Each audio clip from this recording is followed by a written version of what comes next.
നമസ്തേ പ്രിയമുള്ള പ്രേക്ഷകരെ, ഇവിടെ ചർച്ച ചെയ്യുന്ന ജ്യോതിഷ വിഷയം നിങ്ങളുടെ ഇന്നിൽ നാം പ്രതിപാദിക്കുന്ന ഇന്നത്തെ ദിനം 1201 കർക്കിടക മാസം 26-ാം തീയതി, അതായത് 2026 ആഗസ്റ്റ് മാസം 11-ാം തീയതി മംഗളവാരം അഥവാ ചൊവ്വാഴ്ച.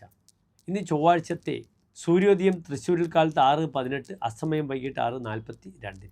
ഇന്നത്തെ രാഹുകാലം ഉച്ചയ്ക്ക് ശേഷം 3 മുതൽ 4:30 വരെയുള്ള സമയം. ഇന്നത്തെ തിഥി ത്രയോദശി തിഥിയാണ്, കറുത്തപക്ഷത്തിലെ ത്രയോദശി തിഥി. ചന്ദ്രൻ വളരെ ദുർബലമായി, അടുത്ത ദിനം ചതുർദശി, പിറ്റത്തെ ദിനം അമാവാസി. ഞാൻ പലപ്പോഴും സൂചിപ്പിച്ചു, കർക്കിടക മാസത്തിലെ അമാവാസി കറുത്തവാവിനി പിതൃക്കളുടെ ദിനമാണ്. ഈ 12 മാസങ്ങളിലും കർക്കിടക മാസത്തിലെ അമാവാസിക്ക് വളരെയധികം പ്രാധാന്യമുണ്ട്. ചൊവ്വാഴ്ച ദിനം അത്ര ശുഭമല്ല. ഇന്നത്തെ നക്ഷത്രം പുണർദ നക്ഷത്രമാണ്.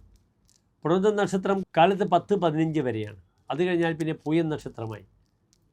പൂയം നക്ഷത്രം കറുത്തപക്ഷത്തിൽ വളരെ ദുർബലമാണ്. പൂയം നക്ഷത്രത്തിന് പാദങ്ങളുണ്ട്.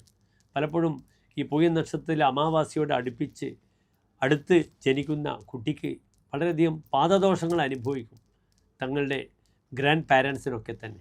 അതിനാൽ വളരെ ശ്രദ്ധിക്കണം. 10-25 കഴിഞ്ഞതിന് ശേഷമുള്ള പൂയം നക്ഷത്രം കാലത്ത് എൻ്റെ പ്രിയപ്പെട്ട പ്രേക്ഷകർക്ക് ഹനുമാൻ സ്വാമിക്കും ശ്രീരാമസ്വാമി സങ്കേതത്തിലും അവൽ നിവേദ്യം, തുളസിമാല, പാൽപ്പായസം വഴിപാട് ചെയ്യാം. വൈകിട്ട് പൂയം നക്ഷത്രമാകയാൽ ഓം ശം ശനീശ്വരായ നമഃ എന്ന പ്രാർത്ഥനയോടുകൂടി ശനീശ്വരനെ എന്ത് ചെയ്യാൻ നിങ്ങൾക്ക് നെയ്വിളക്ക് സമർപ്പിക്കാം, അല്ലെങ്കിൽ ഹനുമാൻ മുത്തപ്പ സങ്കേതങ്ങൾ എന്താ എന്ന് വെച്ചാൽ എൻ്റെ പ്രിയപ്പെട്ട പ്രേക്ഷകർക്ക് സമർപ്പിക്കാം.